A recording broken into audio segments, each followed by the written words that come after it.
Okay, so it's been a little while, a little over 2 months now, since a major transition happened in my life, mostly through no choosing of my own. And I am feeling called and asked to clarify a little bit about what happened, but I mostly want to clarify any misgivings or untruths in an effort to demonstrate how, even when hardship happens to us against our will, and no matter how badly we want things to be different, they just sometimes aren't that way. And we have an opportunity, we have an obligation, really, to remain true to ourselves in the face of adversity, in the face of betrayal. Be ourselves while we're sitting through grief. Be ourselves when we're thinking about our next steps. And be ourselves when we need to have those hard days, when we just want to curl up in a ball and cry. So I've gone through all of those emotions and continue to do so, and have for some time. It really hit a fever pitch, if you will, in January, when that ED life just broke me. I broke that day. And I feel like it was a long time coming. I was the executive director of the Abortion Liberation Fund of PA, which started off as the Women's Medical Fund for about 5.5-ish years. I started in July of 2017, and I was really eager and excited to be able to help usher in change for that organization, and set out to ensure that the white feminist roots were really uprooted so that the work could be led by Black folks, somebody who had experience having had an abortion, and also experience with poverty. I said before I even got to that organization that I didn't represent any of those identities, and that the work had to be led by the folks most impacted by abortion restrictions. And so set out to create structures, policies, and a culture that would support Black leadership in the organization, knowing full well that my time there as a queer, white, Latinx, Gen Xer, cis femme person would be short-lived. My time there would be short-lived. And so I set out to uproot some of the white professionalism that was really permeating that entire organization, from board to the way we thought about donors, to program design, to the ways in which we recruited people and supported people. And I'm happy to report that during my time at the helm, I was able to, I believe, successfully transition both board and staff into a majority Black-led organization, definitely majority POC-led organization, a mix of abilities, socioeconomic statuses, experience with having had an abortion, mix of class, gender, sexual orientation, experience within the nonprofit world, and it's a very different organization than it was back in July 2017 when I started. It's different in its name. We went through a really rigorous process of changing the name from Women's Medical Fund, which was very gendered and also didn't mention the word abortion, to the Abortion Liberation Fund of PA, which was very abortion forward, unapologetically in support of ensuring people had access to abortion care, but also ensuring that our fight to build community power and foster community support would also help to advance the struggle for collective liberation, knowing full well that abortion and abortion access is so deeply connected to white supremacist capitalism and patriarchy in our nation. That work nearly killed me. I, as a younger in comparison to the former EDs, younger in comparison to many of our donors, was met with a lot of resistance, a lot of skepticism, sometimes outright racism, classism, just a very different perspective on my leadership and my ability to lead that organization. And so I really had to endure a lot of pain and heartache from the very beginning, from staff, from board, from donors, a little bit from community partners, but folks who were just unclear of the vision that we had for the organization to not just fund abortion care, but to make sure that we were also building community power and that we were shifting our internal practices as well to ensure that folks working at the organization were supported and were going to be sustained in this work. During that process, I neglected me. If I'm being truthful, I think I do what a lot of us do, specifically folks who are socialized as women. We just chalk it up to, I'm okay, I can handle this. And I didn't do enough to prevent burnout, even though I did have an amazing executive coach. I got some therapy along the way. I was part of an executive director peer group with other white and non-Black people of color to help us really think through what does it mean to be a white or non-Black leader of color, and ushering in a change around racial justice and around dismantling white supremacy within our organizational structures. And so I had some support, but I don't think that I was honest with myself about the toll that it was taking on my mental health, on my spirit, on my ability to just live my life and to be able to be okay. So it got to the point that I was beyond burnt out.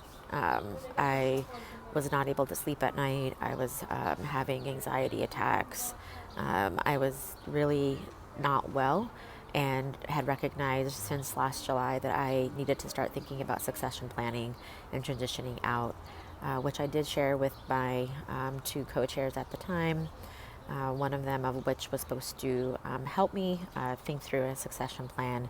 And that didn't happen for a variety of reasons, partially just life and commitments and many of us being over capacity. Also, there was a little issue of Roe being overturned. We also received a $500,000 grant from the city, and it was being challenged by anti-abortion extremists who wanted to ensure that we would never be able to get access to that money. So there was a lot happening in July, and we put on the back burner the more intense succession planning that is needed for any organization to endure a healthy transition of leadership. At that point, I decided that I would resign on March 1st, and I won't go into too many details just quite yet, but I only resigned because I was guaranteed that the board would have my emotional and financial safety at heart, and would do everything that they could to ensure that I would be okay. If I were to transition out, I was not well, and so I recognized that I needed to leave sooner than later. And so I did so. I took a leap of faith, and I had trust that the board would ensure that I would be okay, even if just for a little bit, in terms of my emotional and financial stability, especially given that I was leaving because of significant emotional instability that I was facing probably since my beginning of being there, if I'm being honest, but specifically over the past several months. So I left, and I was going to resign March 1st. I put in my letter of resignation with the board. There were tears. We were really, a lot of us, upset that that change was necessary, but that we agreed that it was a needed change. And then I don't know honestly exactly what happened, other than that, from my understanding, the staff reached out to the board, and despite my having expressed a desire to resign on March 1st, they wanted me out immediately, and the board heeded their demands. And then much to my surprise, disappointment, and disbelief, within 3 hours they had fired me. No severance, promise of emotional and financial stability was completely untrue. And already a burnt out person who now had to think through building myself back up. And so I share all that to say that I have done a lot of work to ensure that I am continuing to rise above and keep my one foot in front of the other, as it were, and trying to not drown in what I'm calling the trauma pond, but that I'm really trying to provide grace and compassion for folks. I think any leadership transition of this nature is certainly one that is really abrupt and not planned for. Does not bode well for communities that are served by the organization. But regardless, I can't make myself excuse me, go in circles trying to think about the why, the why, the why. All I can think about is the what's next. And, you know, in many ways, folks have been asking me, how are you? And I've been saying to folks, I've never been better. And also, I feel like I'm dying. And I think that happens for a lot of us when we're in this place of maybe it's an existential crisis, maybe it's a breakdown, maybe it's a breakthrough. But no matter what's happening, I think that it has provided me some perspective to think about what's really important in my life, and a remembering of who I am and why I even came to Philadelphia, which was because I came here thinking I was going to be the next Dr. Ruth. And I attended Widener's sexuality program to do just that. And so I got my master's degrees in human sexuality education, as well as clinical social work. And so I've been trained as a therapist, as a sex educator, and I've hosted several community edutainment gatherings, as well as more personal, intimate workshops to really help people feel empowered and feel sexually healthy and whole. And that means an unlearning of the ways in which white supremacist patriarchal capitalism really poisons our minds and our spirits into thinking that we're less than, or into thinking that we're inferior, and to not be able to express ourselves sexually. And I don't even just mean in the sense of having sex, but I mean our essence, right? Our passion, if you will. And it's just given me space to remind myself that I never even wanted to be an executive director. I don't know a lot of people who do set out to be executive directors. It's something more so that you are tapped to do, or maybe you feel compelled to be lured into the promise of what an ED role often is, or could or should be, which is that you have an opportunity to be at the helm and ushering in change or growth or visibility, or really deepening into the ways in which communities are represented, are served, are supported, are part of the process. And so the lure of the executive director role is powerful, and it lured me in twice. And I did the best that I could in both roles. I learned a lot, not only about myself, but also about our communities, about the intersecting oppressions that are impacting folks, and harming folks more so now than not ever. Obviously, folks have been harmed our whole lives, but that it's really not great right now for our communities.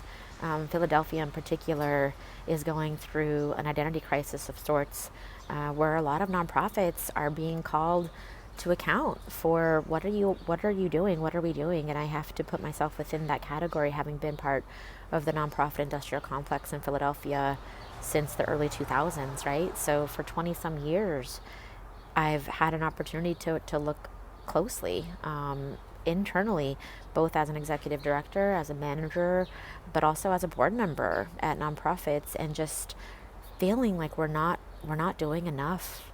Nobody's getting free in the nonprofit industrial complex, not the folks that we're serving, and not for the folks who are serving our communities, right? Like, people are burnt out, are exhausted, and for my own well-being and my own sense of purpose and passion, I am leaving. I have to leave the nonprofit industrial complex and no longer allow somebody to have that power over me, because unchecked power within the nonprofit industrial complex at the hands of board members, at the hands of funders, whether it's individual donors or foundations, it's toxic and it's violent, and it needs to be revealed. And so I will do that, but first and foremost, I have to take care of myself and my family. And so what that means for me is that I am going through this journey of deep healing and wanting to connect with other people who want to also commit to a practice of deep healing for self so that we are able to join and stay in the fight for our collective liberation. And so really that is what this birthing and rebirthing of myself as the passion doula has meant for me.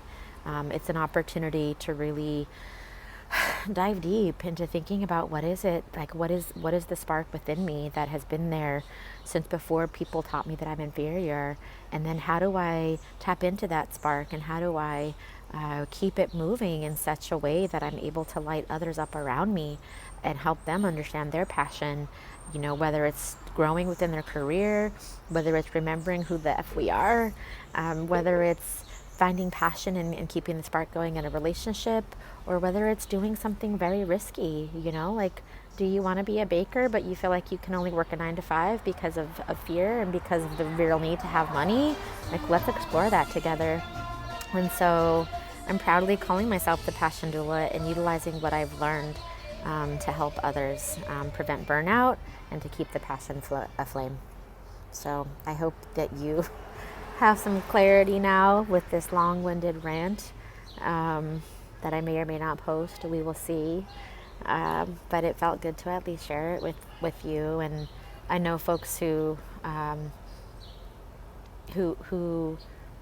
skeptical of who I am as a person, who are skeptical and doubtful of how I lead. Nothing that I say right now is going to make a difference, right? And that's not who I'm reaching out to. I'm reaching out to people who know what it feels like to be in struggle, and who have fallen down, and who have made mistakes, and who have hurt people, and who have also been harmed by people, and do some of that deep healing work to better themselves, but also to try to continue to better those around us as well. And so it is part ego, it's part selfish, and it's also part a deep remembering of who I am. And so thank you if you're still listening to this. It's been a longer rant than I anticipated, but something that I needed to share. Peace.